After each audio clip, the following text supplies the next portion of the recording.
नमस्कार मंडळी. तर मी कोमल शौर्यज किचनमध्ये तुम्हा सर्वांचं मनापासून खूप खूप स्वागत करते. तर आज आपण नवरात्री स्पेशल कडकण्या आणि रव्याच्या सांजुऱ्याच्या पुऱ्या करणार आहोत. अगदी सोपी रेसिपी आहे आणि चवीला तर अप्रतिम लागतात. त्यामुळे नक्की ट्राय करा आणि चॅनलला सबस्क्राईब करायला विसरू नका. पहिल्यांदा चॅनलला सबस्क्राईब करा, मगच आपण रेसिपीला सुरुवात करणार आहोत. अगदी सोपी रेसिपी आहे. पुरीला तर अप्रतिम आणि मस्त अशी कवर फुटतात आणि ते कवर कसे फुटतात हे सर्व आपण रेसिपीमध्ये बघणार आहोत. आता सर्वात आधी आपण पुरीसाठी 1 ग्लास मी रवा घेतलाय. हा बारीक रवा घ्यायचा आहे. त्यामध्ये चवीनुसार मीठ घालायचे. आता त्यामध्ये ना आपल्याला कडक तेलाचं मोहन घालायचे. आता मी हा पोहे खायचा चमचा आहे, 2 टेबलस्पून मी तेल घेतलेलं, एकदम कडक करून घ्यायचे आणि आता रव्याला ते व्यवस्थित चोळून घ्यायचे. गरम आहे त्यामुळे हाताने करू नका, चमच्याने करा. सुरुवातीला चमच्याने करून घ्या आणि नंतर आपल्याला हात लावता येईल असं सर्व रव्याला आपल्याला तेल व्यवस्थित चोळून घ्यायचंय. आणि या पुऱ्या इतक्या खुसखुशीत होतात, तोंडात गेल्या की विरघळतात, इतक्या सुंदर तयार होतात.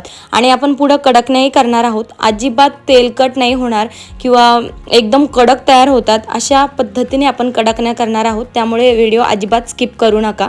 पूर्ण रव्याला तेल व्यवस्थित चोळून झालं की त्यामध्ये आपल्याला एकदम थोडं थोडं पाणी घालून आपल्याला रवा मळून घ्यायचा आहे. जितकं घट्ट मळता येईल तेवढं घट्ट मळायचं आहे, एकदम कडक.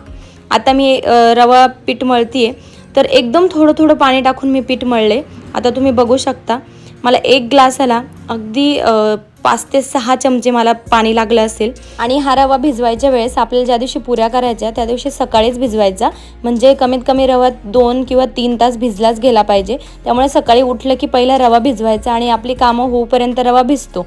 त्यानंतर ना आपण दुपारी निवांत पुऱ्या करू शकतो. रवा मळून झाला की एका स्वच्छ प्लास्टिकच्या पिशवीमध्ये हा आपल्याला दाबून ठेवायचा, म्हणजे वरचं कवर त्याचं कडक वगैरे होणार नाही आणि मस्त भिजला जाईल.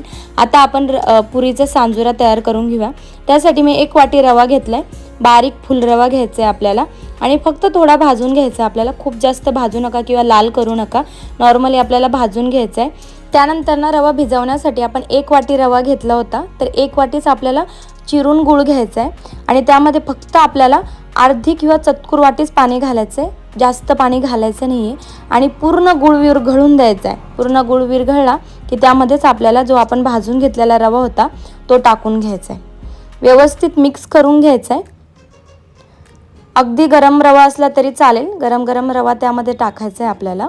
आणि गूळ एकदम व्यवस्थित विरघळला गेला पाहिजे किंवा तुम्ही गाळून घ्या, पाणी गाळून घेतलं तरी चालेल. आता त्यानंतर ना आपल्याला त्यामध्ये थोडंसं खोबरं घालायचं आहे.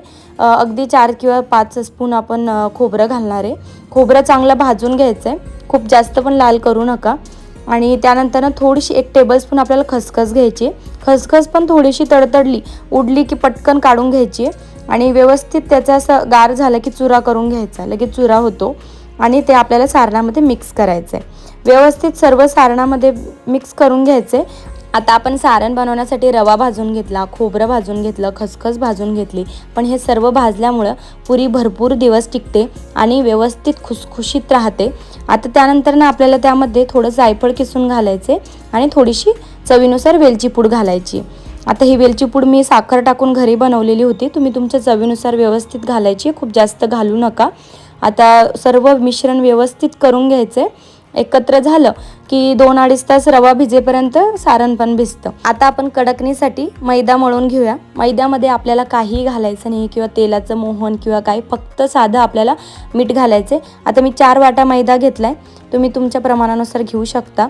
चाळून घ्यायचं आहे, चवीनुसार मीठ घालायचं आणि एकदम घट्ट मळून घ्यायचं आहे. जेवढं कमी पाणी वापरता येईल तेवढं कमी वापरा आणि छान खुसखुशीत आपल्या कडकण्या तयार होतात. काही तेल वगैरे घालायची गरज नाही आहे, फक्त आपल्याला मैदा घट्ट मळून घ्यायचा आहे, बाकी काही करायचं नाही. तुम्ही बघू शकता व्हिडिओमध्ये मी अगदी घट्ट मैदा मळून घेतला आहे. मैदा घट्ट मळून झाला की 15 ते 20 मिनटं आपल्याला भिजवायचं आहे. नाही भिजवला तरी चालतो, परंतु भिजवल्यानंतर छान अशा मस्त कडकण्या तयार होतात, अगदी मऊसूत तयार होतात. थोडंसं तेल टाकून मैदा मळून घ्यायचा आणि 15-20 मिनटं आपल्याला झाकून ठेवायचं आहे. आता मी लगेचच सांजुऱ्याच्या पुऱ्या तयार करायला घेणार आहे, कारण 2-2.5 तास झाल्यानंतरच मी मैदा मळायला घेतला होता. तुम्हाला तुमच्या सोयीनुसार तुम्हाला जेव्हा जमेल तुम्ही तेव्हा घेऊ शकता. आता मैदा भिजून झाला आहे, तुम्ही बघू शकता भरपूर असा घट्ट तयार झाला आहे. आता आपण रव्याच्या सांजुऱ्याच्या पुऱ्या करण्यासाठी मी साठा तयार करून घेणार आहे, म्हणजे आपल्या पुरीला छान पूड आणि खुसखुशीत पूड तयार होतात. 1 चमचा तूप घ्यायचं, चांगलं फेटून घ्यायचं आहे, पांढरं होईपर्यंत फेटून घ्यायचं आणि त्यामध्ये आपल्याला जेवढं सबदन तेवढं आपल्याला तांदळाचं पिठी घालायची आहे. अगदी लोण्याच्या गोळ्यासारखं आपल्याला साठा तयार करून घ्यायचा असतो. आता आपल्या इकडं रवा पण भिजून झाला आहे, अगदी 2.5-3 तास मी भिजवला होता. त्यानंतर ना आपल्याला तो मिक्सरमध्ये घालायचा आहे.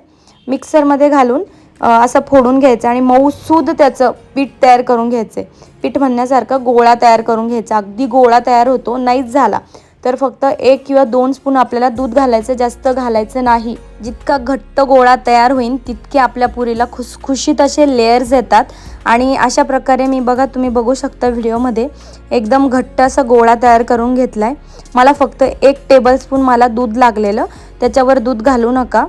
आता आपण त्याचं पोळीसारखं 3 पोळ्या लाटून घ्यायचे. आता सुरुवातीला मी ही पोळी लाटून घेणार आहे. अगदी पातळ पोळी लाटून घ्यायची आहे. जितकी पोळी पातळ लाटाल तितके छान कवर फुटतात. अगदी सेम अशाच मी करंजा पण करते, त्या मी दिवाळीच्या वेळेस अशीच रेसिपी करंजाची टाकणार आहे, त्यामुळे नक्की बघा करंजी आपल्याला लेयर्सवाली कशी बनवायची ते. भरपूर असे लेयर्स फुटतात. आता आपली पातळ पोळी लाटून झाली आहे, त्यावरती आपण जो साठा बनवून घेतलेला होता तो लावायचा आहे, जेणेकरून आपल्या पुरीला छान असे मस्त लेयर्स फुटतात. आता तुम्ही बघू शकता पूर्ण पोळीला अशा प्रकारे आपल्याला साठा लावून घ्यायचा आहे. त्यानंतर ना आपल्याला दुसरी लाटून घ्यायची आहे पोळी. पटापट सगळ्या पोळ्या लाटून घ्यायच्या, नाही तर सुकलं तर व्यवस्थित पूड वगैरे पडत नाही किंवा निसटून जातात पुऱ्या. त्याच्यामुळे पटापट आपल्याला पोळ्या लाटून साठा लावून आपल्याला रोल तयार करून घ्यायचा आहे. आता मी एकसारखं व्हावं म्हणून असं साईडला कट करून घेतलं आहे. नाही घेतलं तरी चालतं, पण मी फिनिशिंग म्हणून व्यवस्थित कट करून घेतलं आहे. त्यानंतर ना दुसऱ्या पोळीला पण वरून साठा लावायचा आहे. त्यानंतर ना त्यावरती साठा लावून झाला की तिसरी पोळी टाकायची. तिसरी पोळी पण त्यावरती टाकून व्यवस्थित दाबून घ्यायची आहे. त्याला पण साठा लावायचा आहे. व्यवस्थित साठा लावून घ्यायचा आहे आणि आपल्याला त्याचा रोल करायचा आहे. इतकी सुंदर आणि खुसखुशीत आणि भरपूर लेयर्सवाली पुरी तयार होते. आता तुम्ही बघताच आहे, तर नक्की ट्राय करा. चॅनलला अजिबात सबस्क्राईब करायला विसरू नका आणि तुम्हाला जर रेसिपी आवडली तर कमेंट करायला अजिबात विसरू नका. आणि तुम्ही व्हिडिओ कुठून बघताय तेही मला नक्कीच कळवा. तर आपल्या तिन्ही पोळ्या व्यवस्थित साठा लावून तयार आहेत. त्यानंतर ना आपल्याला अशा पद्धतीने मी व्हिडिओमध्ये जसं दाखवलं आहे त्याच पद्धतीने आपल्याला रोल तयार करून घ्यायचा आहे. आणि अशा अगदी हलक्या हाताने आपल्याला रोल असा दाबून घ्यायचा आहे. खूप दाबायचा नाही, अगदी हलक्या हाताने असा फिरवायचा आहे. तो आपोआप असा लांब होत चालतो. तुम्ही बघू शकता व्हिडिओमध्ये अगदी सॉफ्ट हाताने आपल्याला असं करून घ्यायचं आहे. जास्त दाबलं तर अजिबात लेयर्स पडणार नाही. अगदी हलक्या हाताने आपल्याला असा रोल करायचा आहे. तुम्ही बघू शकता व्हिडिओमध्ये. आता आपल्याला सर्व पुऱ्या एकसारख्या होण्यासाठी आपण लाट्या करून घेणार आहे. एकसारख्या आपल्याला जशी पुरी करायची त्या हिशोबाने आपल्याला लाट्या करून घ्यायच्या आहे. आणि मी दाखवले व्हिडिओमध्ये त्याच पद्धतीने आपल्याला लाटी उभी करून अशी दाबायची आहे, म्हणजे आपली मस्त अशी लेयर्सवाली पुरी तयार होते. आणि सर्व आपण ज्या लाट्या तयार करून घेतल्या होत्या त्या डब्यामध्ये ठेवायच्या, म्हणजे सुकणार नाही. आता आपण पुऱ्या करून घेऊया. त्यासाठी मी एक लाटी घेतली. अगदी हलक्या हाताने आपल्याला लाटून घ्यायची आहे. अगदी छोटी चाणकी आपल्याला लाटून घेतली की त्याचबरोबर दुसरीही आपल्याला एक छोटी चाणकी लाटून घ्यायची आहे.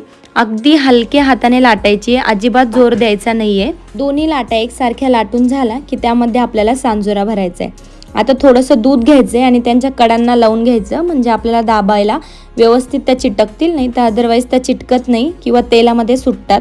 त्यामुळे दूध लावूनच आपल्याला त्या पॅक करून घ्यायचं आहे. आता त्यावरती आपण तयार करून घेतलेलं सारण भरायचं आहे.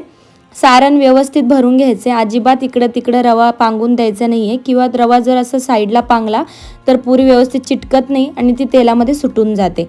आता अशा पद्धतीने मी व्हिडिओमध्ये दाखवले त्याच पद्धतीने आपल्याला पुरी दाबून घ्यायची. महत्त्वाची टिप्स म्हणजे आपल्याला पुरीला लेयर्स कसे पाडायचे ते सांगते. सुरुवातीला आपण ज्यावेळेस पुरी लाटतो ती जी खालची बाजू असते ती सांजुरा भरायला घ्यायची आणि जी वरची बाजू लाटतो ती आपल्याला बाहेरच्या साईडने ठेवायची, म्हणजे भरपूर असे लेयर्स पडतात. अंदाजे तुमच्या लक्षात येईल ज्या बाजूने लेयर्स आहे ती बाजू आपल्याला बाहेरच्या बाजूने ठेवायची आहे, म्हणजे भरपूर असे लेयर्स पडतात. आता व्यवस्थित असं तेल गरम करून घ्यायचं आहे. मंद आचेवरच आपल्याला पुरी तळून घ्यायची आहे. खूप तेल गरम करू नका, आणि अशी पांढरीच आपल्याला तळून घ्यायची आहे. ती अशी खूप लाल वगैरे काही नसते, कारण ती रव्यापासून बनली जाते. मंद गॅसवर मस्त अशी तळून घ्यायची आहे. सुंदर असे भरपूर असे लेयर्स त्याला पडतात. अगदी खुसखुशीत अशी तयार होते, त्यामुळे नक्की ट्राय करा. आता मी तुम्हाला सर्व पुऱ्या केल्यानंतर ना दाखवते.